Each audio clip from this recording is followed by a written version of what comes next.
Y'all planning for this?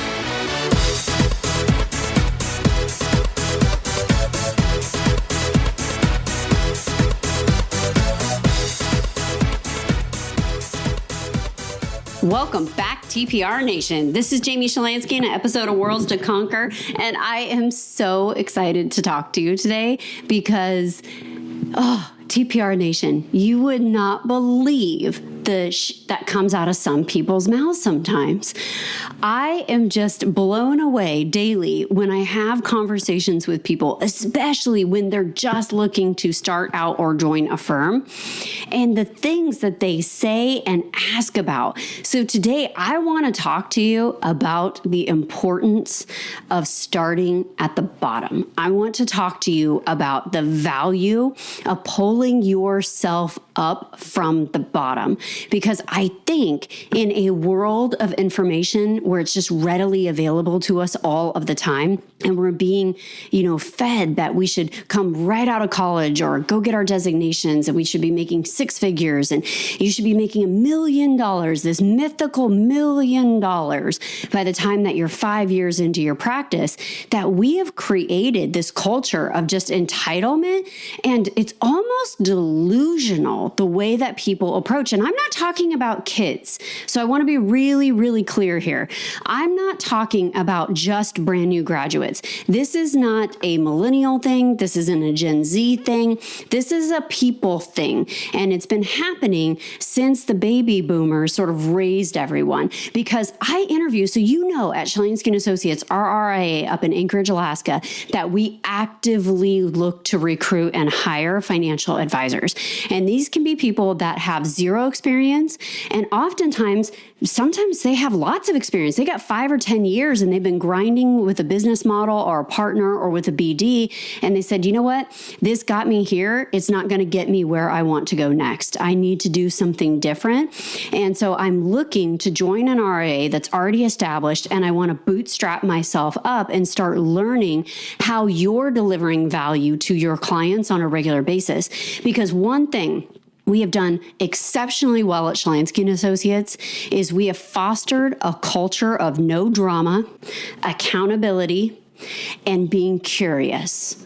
We are so curious. We are so intrigued to learn and to discover new things. If it's, our body language or our tone or a complex Roth conversion strategy or maybe a donor advised fund, we are constantly looking for ways that we get to level up as financial advisors, as operations team members, as relationship managers. We're just constantly curious about learning. But to be constantly curious about learning, you also have to simultaneously be humble. You have to have a level of humility in order to embrace knowledge, because knowledge, once expanded by a brand new idea, can never change. It can never regain its original form. It can never go back to that state before you knew something. And this applies to every type of knowledge. We can't go back to our way of thinking once we've discovered, once we've learned, once we've embraced a new concept.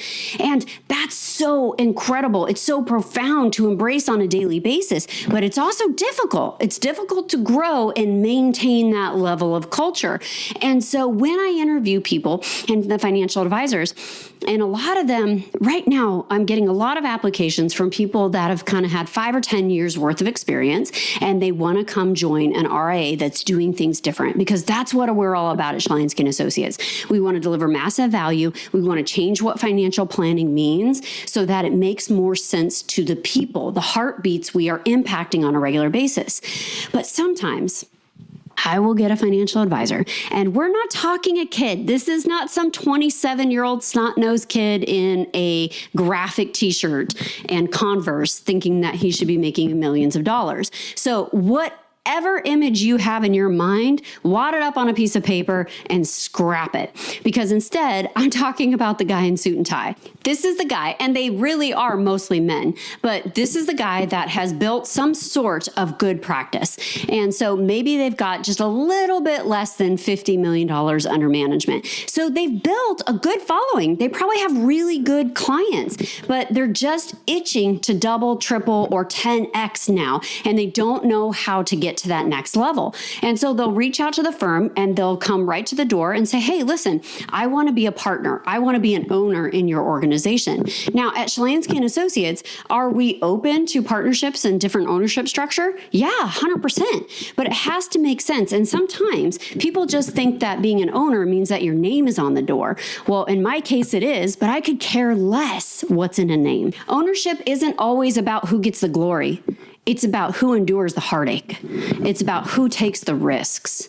It's about who absorbs all of those fears, because in order to achieve a certain level of economic success, you have to embrace some level of risk. And a lot of times we get a lot of recognition for all of the things that we do correctly in life, but nobody is sitting there with their camera, hopefully, filming us at the dead of night when we're waking up and saying, my God, what have I done? What if I have to go back and get a 9-to-5? What if I'm bankrupt? What if I put our house and we end up foreclosing it because I've taken out so much money and leveraging to dump into marketing vehicles that aren't working for my business? There are all of these fears that just surround the level of ownership. So when people talk to me about becoming a partner, about becoming an owner, one of the very first questions that I like to ask them is, what does ownership mean to you? What does becoming a partner in a firm mean to you? Help me describe to me what impact, what feeling, what does the day-to-day look like to you? And I know in particular that if the first words out of somebody's mouth are, well, I don't want to have a boss, I don't want to work for someone, then I instantly dismiss that person. Instantly. I don't want to have a further conversation. Why? All my owners out there, how many bosses do we have? How many people do we work for consistently? If you want to go into entrepreneurship because you think you don't want a boss, what happens when every single one of your clients becomes your boss? Because that's the reality. What happens when you thought entrepreneurship would be delegating, but it's a hell of a lot more managing people and trying to get them to execute on the items that you have delegated and not tip the balance of your culture? What if ownership wasn't just getting financial rewards? Because there are financial rewards in ownership. There are owner distributions, there's K1s, there's partnerships, there's all of these different types of ownership structures. And a lot of people think to me, well, hey, I helped build this company, therefore I deserve some of the profitability. Well, all right, but what did you do along the way? Are you just doing your job, and did you get a paycheck for your job? Because if you are doing table stake work, you don't get ownership. You don't become a partner in that organization, because that is what you are hired to do. You got a paycheck for the work that you are doing. But if you are willing and wanting to go above and beyond just what you were employed for, now we're getting into somebody that feels responsibility for ownership. Ownership is going in at 4:00 in the afternoon because your client flies into town and absolutely has to meet with you. Ownership is making sure that you're fairly and reasonably compensated your employees. Ownership is meeting with the banks and making sure that you're leveraging the company just enough that it's not tipping the scales. Ownership is making sure you've stacked a lot of that profitability into having a company war chest for the event that something happens and the primary breadwinner isn't able to earn money or as much money as they had projected. And if you think this can't happen, hello, COVID. Had the economy gone a much different direction in March of 2020, a lot of us out there would be tightening our belts a lot stronger than we are today. So these things, these unexpected revenue disruptions can happen. So ownership isn't about entitlement. It isn't always about accolades. It isn't always about profitability. It's about willingness to do the work. And for those that want to become a partner in the firm, I want you to start from the ground up. And this is the beautiful, glorious benefit of being a young adult or a brand new person in an industry. And it gets missed time and time again by people that just feel that their ego should surround everything and they should get all of these accolades and be treated so much different because they have a few years of experience. But if your few years of experience didn't serve you, can you come into a new position 100% humble and say, I am here to learn. I am here for you to teach me. Tell me about what this department does. Tell me about what that department is. What's our policy on this? Ask questions. And when you're new, and I don't mean new like you just got your CFP or you just got your designation, but you're new to an organization. Maybe you switch firms. Maybe you went to a BD. Maybe you left your BD. Whatever that experience is, when you're brand new doing something, you get this beautiful grace offered to you by everyone else because you are new. I mean, think about just your retail experience. You go into a store, you're having the cashier's kind of fussing around with the computer, you're trying to get a transaction done, it's just not clicking, and you're just about the point of getting annoyed and with that person, and they say, I am so sorry, this is my first day on the job, and I'm just trying to figure out a couple of these things. Thank you so much for being patient for me. Do you feel like a wave of humility wash over you? I always do, because I got a short fuse, right? I'm a high D, so it's be bold, be brief, be gone. I don't like complicated things. I want to go in and make quick decisions, and I want to move on with my day. So when I'm having that experience and I'm starting to get flustered or annoyed that this is taking longer than I mentally allocated for it, and that person turns to me as another human being and says, I'm so sorry, it's my first day. Could you just bear with me? Man, I got infinite patience all of a sudden.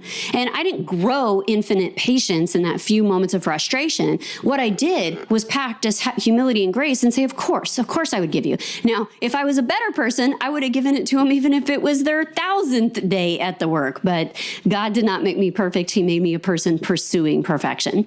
So as I go through this experience, you're giving more people that understanding that they're going to make mistakes along the way.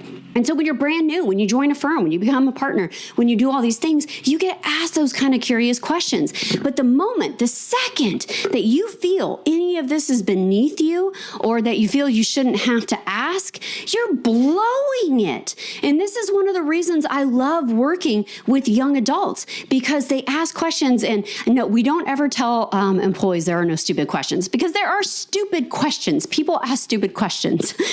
Go to a barbecue of somebody you don't know and just hang out with people. Maybe you got invited by a coworker or somebody at church or a neighbor, and then you start doing chit chat with people and they start asking questions, and you'll find stupid questions. They're out there all of the time.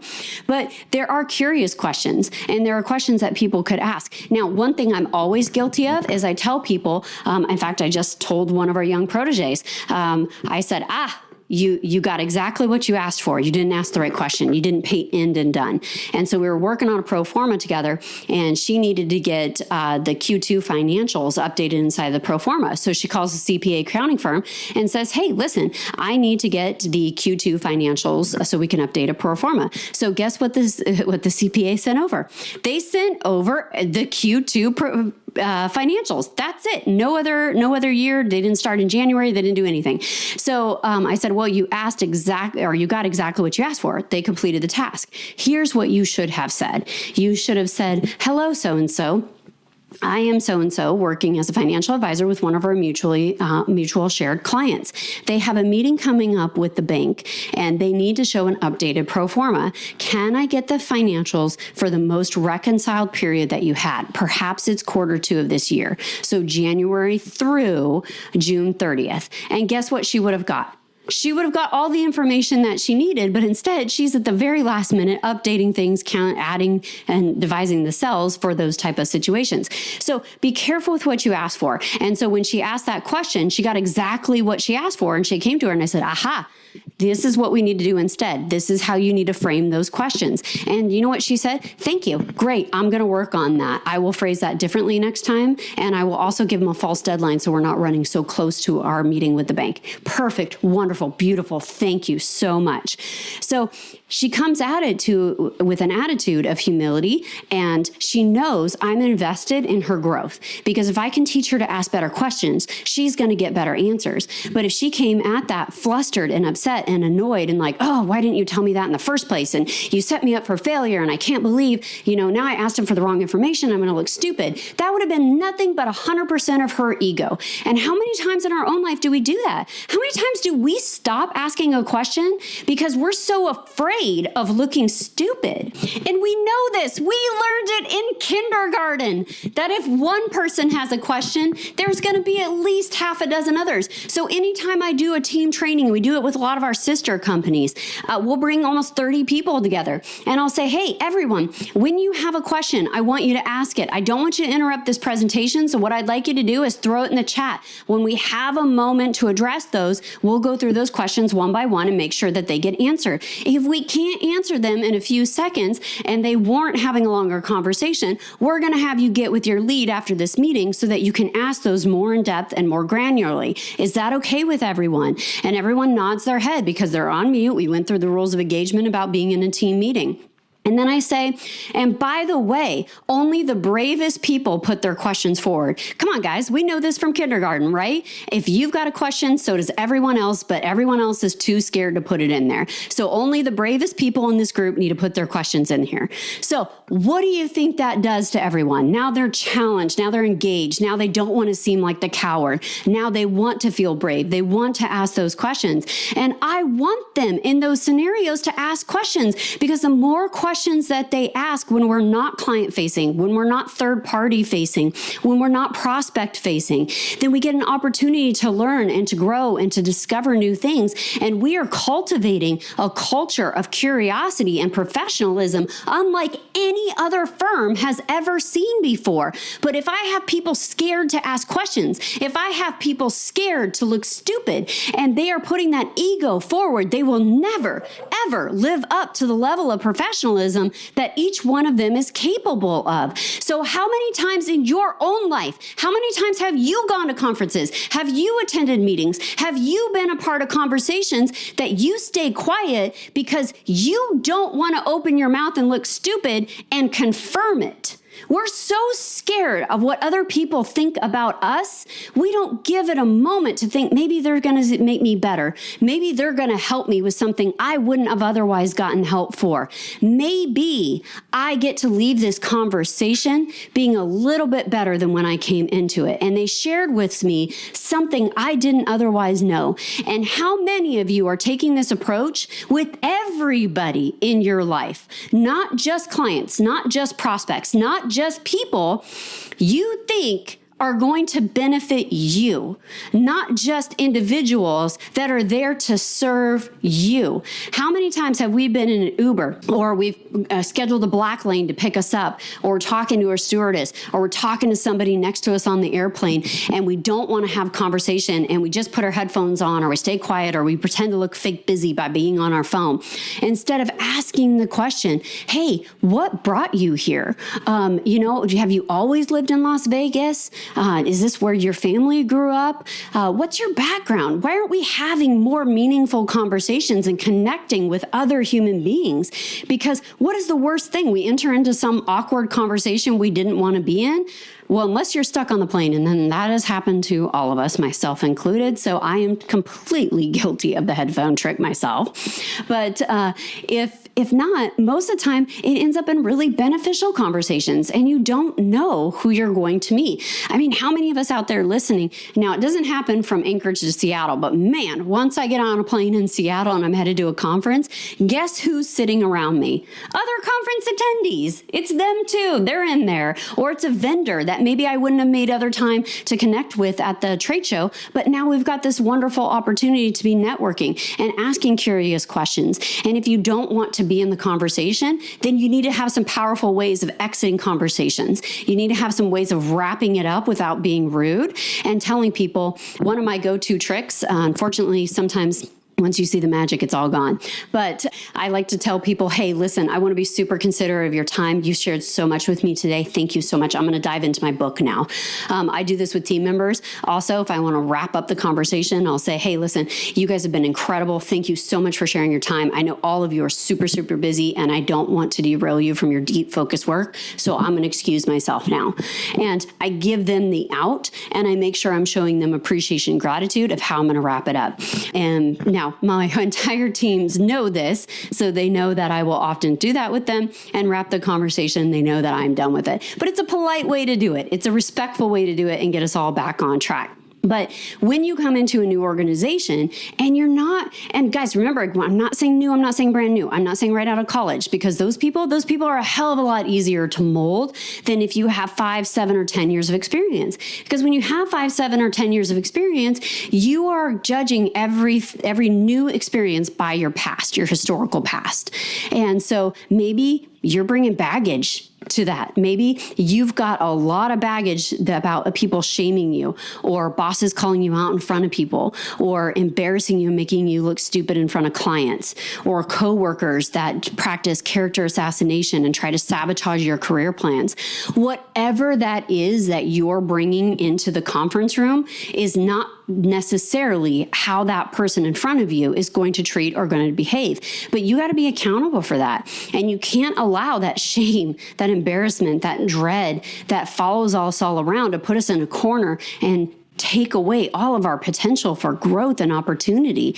If you come at every situation, and I taught this to my son, I taught it to all of our kids and our family, it's really, really important to us that you have 3 values: that you are kind, that you are honest, and that you are hardworking. That is what we ask of you. You don't have to go on to move mountains, but you have to be kind to other people. You have to assume positive intent with other human beings. You have to give back in order to receive. Especially in business, and especially with money. It's not a lake. You can't hoard it. It's got to be a river. It's got to be about giving and flowing and growth. And you want to see the most people that have, or the people that have the most amount of money, that have the most amount of success, that have the most amount of happiness. It is because they are in a perpetual state of giving. They give to others, and therefore they are open to receiving. And that is so important in every aspect that we do. So that kindness is really important. That doesn't mean that they all can't have tough conversations, but they are kind. They are not hurtful human beings to other people. And then they have to be honest. They have to be honest. They have to be honest with themselves, not just with other people. Now, I'm not talking about just like, oh, I know that nobody lies, nobody does that. We've all said cute baby, right? To somebody that did not, in fact, have a cute baby. But better to get those ugly duckling stages out while you're young. So, if they have to be honest with themselves about what role did they play. There are no victims in this family. What role did you play? How were you accountable for getting you into the position that you're in today? Can you look yourself in the mirror and say, hey, listen, I did this, this, and this, and therefore my conscience is clean? And if you can't, you need to be honest with yourself and have a reckoning about how you remedy that. You have to be hardworking in every sector. I don't care what the job is, you are practicing to become the person that you're going to later be. And so if you are responsible for maybe doing the dishes after dinner and cleaning that kitchen, and you do it half-ass, then you are practicing being half-ass in everything that you do. That's what you're doing. Now, if you do everything top-notch and you do it expediently and you get your stuff done, my son was a list kid. He's a grown adult now, but Lane was a list kid. So if I needed to have chores and things done, man, I'd pack that list full of things. Because what did he want from me?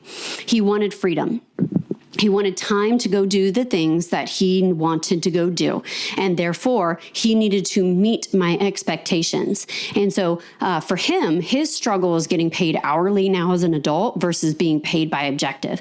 Because if you tell him what the goals are, he'll go squash them. He will just absolutely tackle each and every one. Now, this is a great parenting hack, especially if your kids are gamers like my son was, because in order for him to earn his game time, he had to have my entire list done. And so, by the way, the list was a lot longer than I would normally do on a regular basis. Why? Because I knew he was going to efficiently use his time to get all of that crap done, so he had his freedom to go do the things that he wants to do. This is a value he has as a human being from the environment that he grew up in. And by the way, that is a value that will serve him because he will not always be in an hourly job. He has career ambitions to be in a job that pays him by objective. We call this playing office. For the sake of looking busy, you're just doing things that don't actually move the needle. You feel guilty about going out and maybe having a hike in the middle of the day, and you feel you have to do something at the office instead to earn that privilege. But if you just had a list and said, hey, these are the things I'm going to get done today, and then I am going to take back my freedom, I am going to take back my time, I am going to go on that hike in the middle of the day, then go do those things. It doesn't have to be confined to 9 to 5 necessarily. It's a different mentality. Get your stuff done. And if you get it done, reclaim your time. Go do those other things outside of the office. And when it comes to being hardworking, they had to start every single job with being curious. Start with cleaning a place. You want to talk about humility? You be the janitor for someone. You go around, you mop up the toilets, you clean the machines, you disinfect things. And then you earn the opportunity to talk to clients and customers. You earn the opportunity to maybe be a cashier. You earn the opportunity to engage in client communications. And you do these things at the very basic bottom level, because when you can do that, when you embrace all of those beginning faculties, then you become a better leader, because now you know how everything works from the inside out. And you're not trying to come in pretentious. You're not trying to come in at that partner level and you don't even know how to scan something into the office. Instead, you've learned all of those tasks so that you have earned the ability to delegate them to someone, because asking somebody to do something that you have never once done in your life is shameful. You should ask people to do the work you are willing to do yourself. Now, I say this, but if it was true in all aspects of our life, a lot more of us would be vegetarians, myself included. But there's something beautiful in being able to say that you would only ask others to do the work that you are willing to do yourself, because then they see you in the trenches. They see you as somebody that has earned the privilege to lead. So if you are thinking about starting out on your own, or you're thinking about leaving a partner, leaving a BD, whatever you're at in whatever season of your life, can you come into a new role with humility? Can you come in to earning your right to partnership, to earning your right to ownership, to being respected? Can you check your ego and ask curious questions? Can you make sure that others don't feel demeaned by the work that they're doing because you wouldn't ask them to do any work you weren't willing to do yourself? Can you do those things to become who you are destined to be? TPR Nation, everything that we do here is about the pursuit of perfection. It is a pursuit of perfection and giving you actionable advice that you can take today in order to become who you're preparing to be. So action item number 1, I want you to journal down today, half-page sticky note, whatever it is. I am preparing to be, and fill in the blank. I'm preparing to be a boss.